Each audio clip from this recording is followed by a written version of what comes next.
Hey guys, welcome back to Sweet Peas and Saffron. I'm Denise and I share meal prep recipes that are going to save you so much time later in the week. Today I'm going to share with you 4 delicious proteins that you can cook in the air fryer.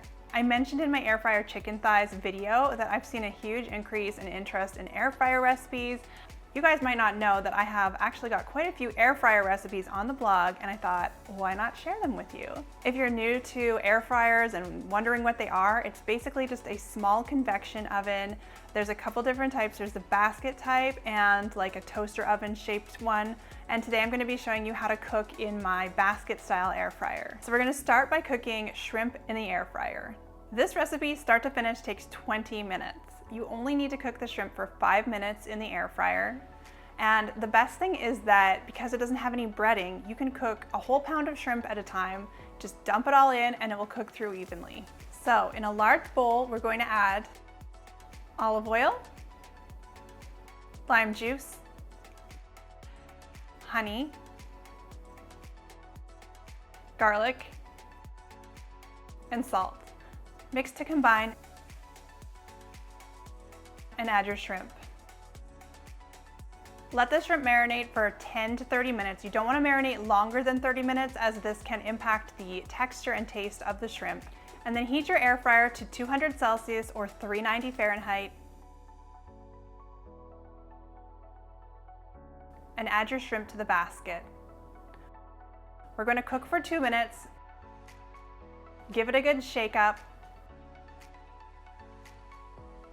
And cook for another 2 to 3 minutes until your shrimp is bright pink and cooked through. Serve with a squeeze of lime and some fresh cilantro. This is such a great recipe when you find yourself at 4 p.m. with nothing thawed out. Shrimp thaws quickly, and this recipe can be on your table in 20 minutes. Our second air fryer recipe is an air fryer chicken breast. So this one has a light breading that kind of tastes a little bit like KFC, though it does not get as crunchy or crispy as a KFC style fried chicken. This is a much healthier version. So we're going to start by slicing our chicken breasts in half. So we're going to have 2 cutlets from each chicken breast. And this is important because if you have like the full thick chicken breast, it just won't cook through in the middle and the outside at the same time, and it just ends up kind of dry on the outside. So cutting it into 2 thin strips will help it cook through much more evenly and also quicker. We're going to brush our chicken with olive oil. Now, this is another difference from other breaded chicken where you dredge first in flour and then in egg. Brushing with olive oil still helps the breadcrumbs stick perfectly fine, and it also just makes it easier to prep. Next, we're going to mix together our breadcrumbs. Now, I tested this recipe with flour, panko breadcrumbs, and regular breadcrumbs, and I preferred the regular breadcrumbs. Even though they didn't get quite as crispy as the panko breadcrumbs, they mixed in with the spices a lot better. So in a bowl, we're going to add breadcrumbs, salt, pepper, paprika, garlic powder, onion powder, and cayenne. Mix it together until completely combined. And then we're going to dredge our chicken cutlets into the breading mixture. You might need to do this a couple of times to get complete coverage.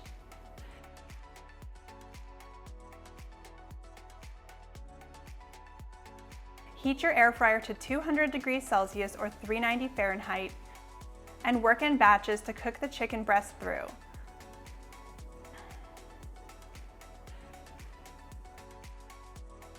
We're going to cook for 4 minutes on the first side and then flip.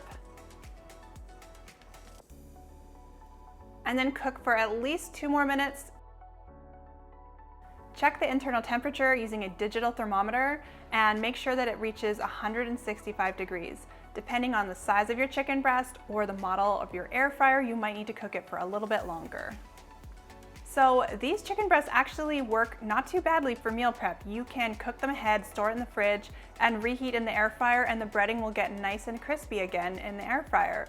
So we just heat it to 200 degrees Celsius, 390 Fahrenheit, and cook for about 2 minutes to warm through and to crisp the breadcrumbs back up. Our third recipe is air fryer salmon.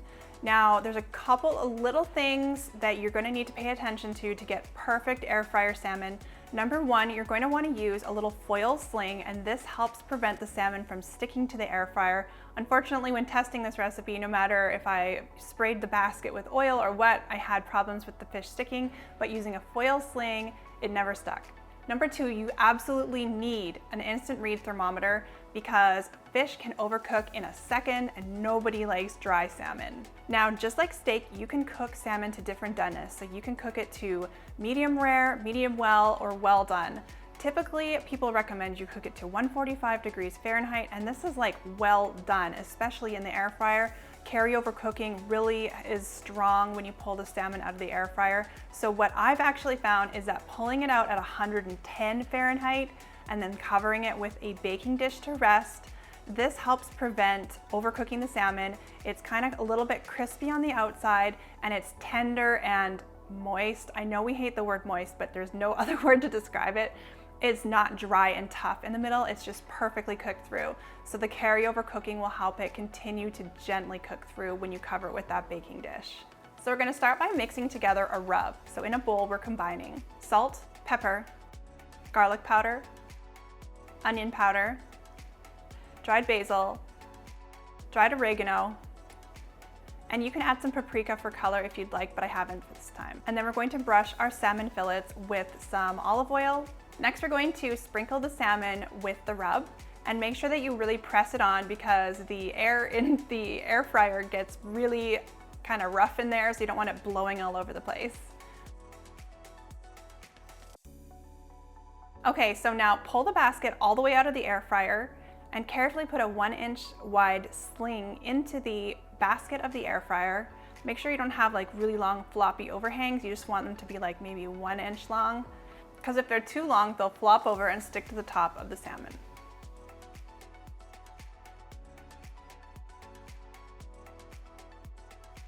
So working in batches, cook your salmon for about 5 to 7 minutes, and then you're going to want to check with your instant read thermometer. And like I said, we like to take them out at 110 degrees. If you want to be closer to like a medium or a medium well, take them out at 125 degrees. And that's it for air fryer salmon. Our fourth and final air fryer recipe is air fryer chicken thighs. Now I'm going to show you just how to cook the bone-in, skin-on, but I also share directions on how to cook boneless, skinless chicken thighs in my air fryer chicken thighs recipe video, so I'm going to link you to that up here. So we're going to start by patting dry our chicken thighs. Next, we're going to spray with oil on both sides.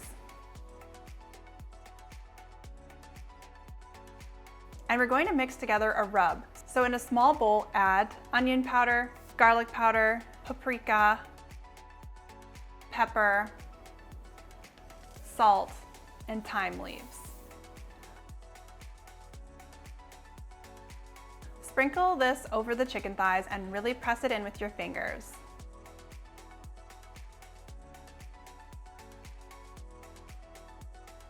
Now we're going to heat our air fryer to 200 degrees Celsius or 390 Fahrenheit.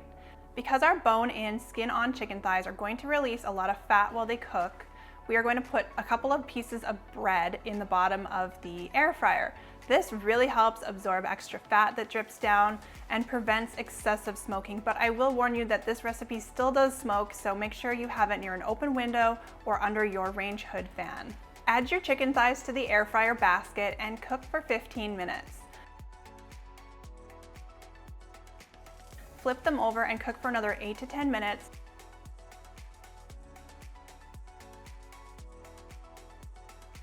Checking the internal temperature with an instant read thermometer. You want them to be at least 165 degrees Fahrenheit. And always let your chicken rest for at least 5 minutes before you serve, because if you cut into it right away, all of the juices are going to run out everywhere.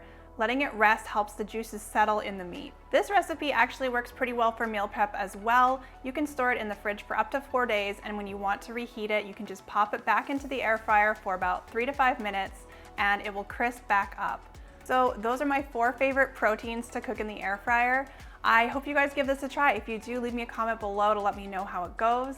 And stay tuned because I'll be sharing my 4 favorite vegetables to cook in the air fryer on the channel soon. If you liked this video, I hope you love the next video. Check it out over here. What is the matter with me? Fillet or fillet? You're messing me up, man. Final